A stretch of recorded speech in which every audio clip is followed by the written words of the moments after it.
안녕하세요. 마이웨이입니다. 보시는 것처럼 이 암호화폐 시장이 여전히 지금 약세장 속에 있고, 그래서 진짜 요즘 들어서는 참 이 암호화폐 시장이 재미가 없고, 또 이 지루한 상황이 좀 계속 되는 것 같습니다. 그래서 이 비트코인 같은 경우도 29K 초반에서 벗어나질 못하고 있고, XRP 역시 0.7달러 선에서 크게 반등을 또 하지는 못하고 있어요. 그래서 전반적인 알트가 여전히 좀 안개 속을 달리고 있는 모습인데, 그러면 이 미 증시도 한번 좀 체크를 하고 또 보게 되면, 어제 미 증시도 이 상승보다는 하락이 좀 더 많았다는 것을 알 수가 있습니다. 그런데 어제 이 미 증시가 장 초반만 해도 이걸 보시면 이 하락한 종목보다 상승한 종목이 훨씬 많았다는 것을 알 수가 있고, 특히 이 빅테크의 기술주들이 유독 강세를 보이면서 메타 같은 경우는 8%의 이런 상승을 또 보이기도 했습니다. 그런데 장이 시간이 지나면서 보시는 것처럼 이렇게 급반전이 또 이루어졌던 거예요. 그래서 어제 갑자기 왜 이렇게 시장 상황이 변했느냐, 그것을 한번 보면, 보시는 것처럼 어제 이 일본의 통화 정책이 YCC를 조정한다라고 해가지고 이제 일본도 정책 긴축 사이클을 시작할 수 있다라는 이런 또 영향을 받아서, 그에 대한 불확실성 때문에 미국의 10년물 금리는 또 4%로 오르고, 그로 인해 이 증시도 좀 영향을 받았다라는 그런 해석이 지금 나오고 있습니다.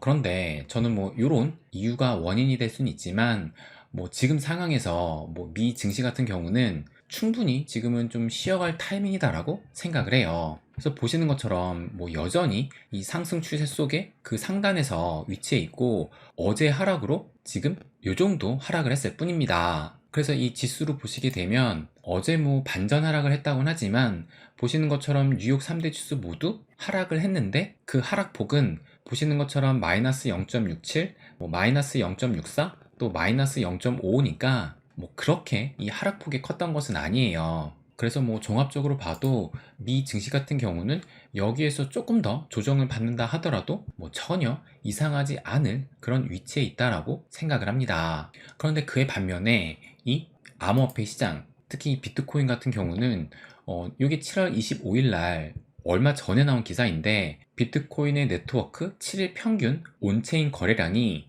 5월 이후 최저를 기록했다라고 하면서, 요거 보시면 지금 요 회색 색깔 선이 이 비트코인 가격을 나타내는 것이고, 요 노란 색깔 선이 온체인 거래량을 나타내고 있는 겁니다. 그런데 최근에 이 온체인 거래량을 보면 이렇게 급락이 나오면서 5월 이후로 최저를 지금 보이고 있다라고 기사가 나온 거예요.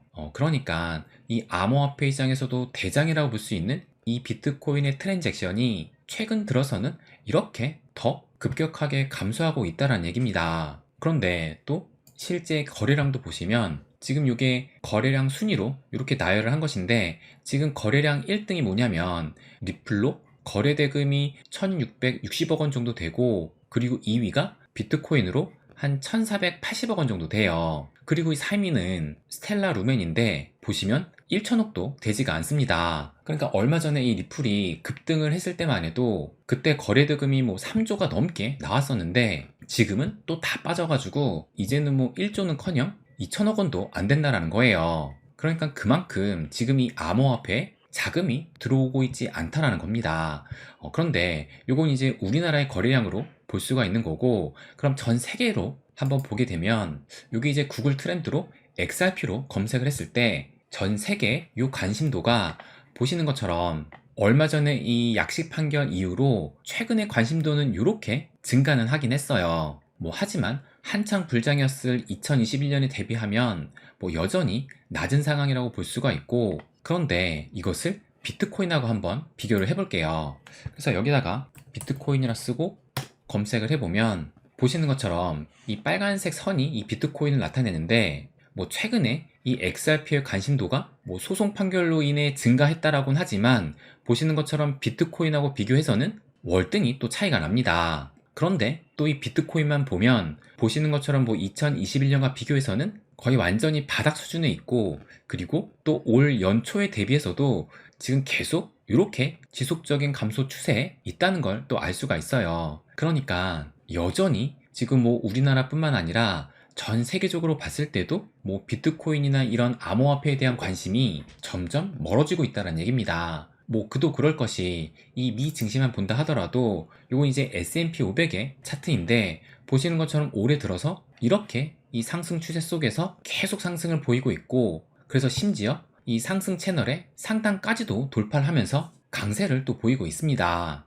그리고 뭐 미국뿐만 아니라 우리나라 같은 경우도 뭐 대표적으로 이 에코프로만 봐도 지금 뭐 한창 이 논란의 또 중심 속에 있잖아요. 그래서 이 차트를 보시면 지금 뭐 올 들어서 뭐 계속 이렇게 상승을 해가지고 불과 며칠 전에 무려 150만 원까지 갔다가 그 이후로 지금 오늘 오전까지만 해도 한 80만 원 선까지도 떨어졌는데, 그런데 또 반등을 해가지고 현재는 100만 원 선까지는 또 회복을 했어요. 그러니까 여전히 이런 2차 전지 종목에 관심이 지속되고 있고, 뭐 코인판보다 더 코인판 같은 게 지금이 주식시장이기 때문에 상대적으로 이 암호화폐 시장은 관심도 없고 소외를 받고 있다라고 볼 수가 있을 것 같아요. 그러니까 결국 지금 이 암호화폐 시장은 그때가 오기를 기다려야 합니다. 그래서 이 기사를 보게 되면 여기 또 오늘 새벽에 나온 기사인데, 보시면 모건 크릭의 CEO가 2028년 반감기 때 비트코인은 30만 달러를 돌파할 것이라고 예측을 했다라고 하는데, 근데 뭐 사실 지금 뭐 2028년이면 지금 이제 5년 뒤의 전망이잖아요. 그러니까 뭐 이런 5년 뒤의 전망은 사실 큰 의미 없고 당장의 전망이 좀 와닿을 텐데, 근데 여기에 보시면 뭐라고 또 했냐면 다가오는 반감기인 내년 4월에는 10만 달러까지 상승할 수 있다라고 또 이렇게 전망을 했습니다. 그래서 내년 4월에 10만 달러까지라 하면 뭐 지금이 뭐 3만 달러 선이니까 이 비트코인이 앞으로 3배 정도 더 오를 수 있다라는 것이고, 비트코인이 3배가 오르게 되면 이 알트코인들은 더 큰 상승을 또 보일 겁니다. 그리고 이제 내년 4월이라고 하면 뭐 지금이 뭐 7월 말, 이제 뭐 내일 모레면 8월이니까 내년 4월도 한 반년밖에 남지가 않았습니다. 뭐 그러니까 뭐 내년 4월에 뭐 반드시 10만 달러 간다는 건 아니겠지만, 그만큼 이 암호화폐 시장이 때를 만나면 충분히 큰 상승을 보일 수 있다는 것을 말씀드리고 싶은 거예요. 그러면 또 이 기사를 보시게 되면 이 기사는 또 어제 나왔던 기사인데, 한국인이 가장 많이 사는 코인 1위는 뭐 여러분도 다 예상하셨다시피 이 리플이라고 또 나오고, 그리고 그 다음은 2위가 도지코인, 3위가 최근에 발행된 월드코인이라고 해요. 근데 뭐 이 사실을 말씀드리고 싶은 게 아니라 지금 이 기사에 이 분석이 나름 의미가 있어가지고 그것을 한번 좀 보여드리면, 여기 보시면 원화 거래량이 높은 코인일수록 상승세를 점칠 수 있다라는 분석이 제기됐다라고 하면서, 한국의 가상자산 거래량이 종종 전 세계 순위권에 오르며 시장을 선도했던 만큼 국내 투자자의 픽이 여전히 전 세계 매수 동향을 주도하고 있다라고 얘기를 해요. 그러면서 우리나라에서 지금 현재 가상자산을 투자하고 있는 인구가 630만 명이라고 하면서 우리나라 인구의 12%가 넘는다고 합니다. 그래서 이것이 전 세계 가상자산 투자 인구를 압도적으로 뛰어넘는 수치다라고 하는데, 그러니까 우리나라 인구 대비해서 암호화폐 투자하는 사람들이 많다라는 뜻일 겁니다. 그래서 그만큼 한국은 주목할 수밖에 없는 시장이라고 하면서, 앞으로 뭐 규제 도입까지 본격화하는 상황이 되면 이 한국 시장의 영향력은 더욱더 커질 것으로 보인다라고 이렇게 얘기를 했습니다. 그러니까 제가 전에도 말씀드렸지만 얼마 전에 이 리플 같은 경우는 김치코인이라고 불리기 때문에 이것은 폭등을 불러올 것이다 라고 말씀을 또 드리기도 했어요. 그래서 이것에 대한 저의 생각을 또 말씀을 드렸었는데, 그러니까 일반적인 코인러들은 이렇게 생각을 해요. 한국인이 리플을 많이 보유하고 있기 때문에 세력이 올려줄 리 없다 라고 생각을 합니다. 그런데 이 한국인의 리플 거래량이 많기는 하지만 이 중에서 진성 홀더가 차지하는 비율은 높지 않다라고 생각을 합니다. 그러니까 이 진성 홀더들은 정작 현재의 매수 매도의 큰 부분을 차지하지 않고 있다는 거예요. 그러니까 지금 이 한국인의 리플 거래량이 많다는 것은 뭐 대체적으로 단타나 불나방과 같은 투자자의 거래라고 생각을 합니다. 그러니까 이 한국인이 리플 거래가 많다라고 해가지고 이 많은 한국 사람들이 뭐 큰 돈을 번다거나 수익을 보는 것이 아니라는 거예요.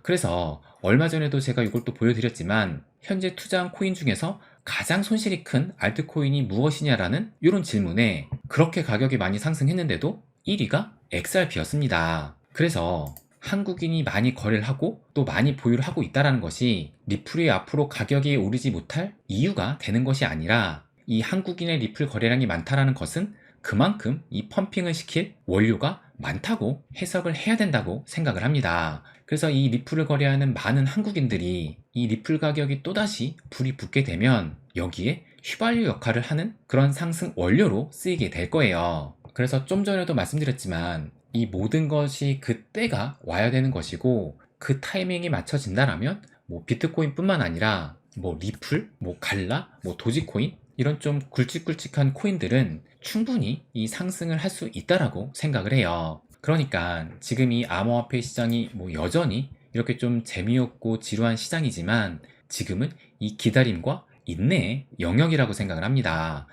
그래서 마지막으로 이것을 한번 좀 보여드리면 보시는 것처럼 이 제목이 정말 진리라고 생각을 해요. 그래서 읽어보면 큰 돈은 머리가 아니라 엉덩이로 번다라고 합니다. 그러니까 지금같이 재미없는 시장에서 뭐 샀다 팔았다 하면서 조금의 수익은 또 볼 수가 있을 겁니다. 그런데 그런 짧은 거래에 익숙해지다 보면 나중에 이 큰 상승이 왔을 때 정작 또 쉽게 매도를 해버릴 수가 있어요. 그래서 저 역시 이 암호화폐 시장에 처음 들어와서 그 비싼 수업료를 내고 이제는 이것을 깨달았기 때문에 지금은 그냥 계속 이 엉덩이를 붙이고 그 때를 기다리고 있습니다.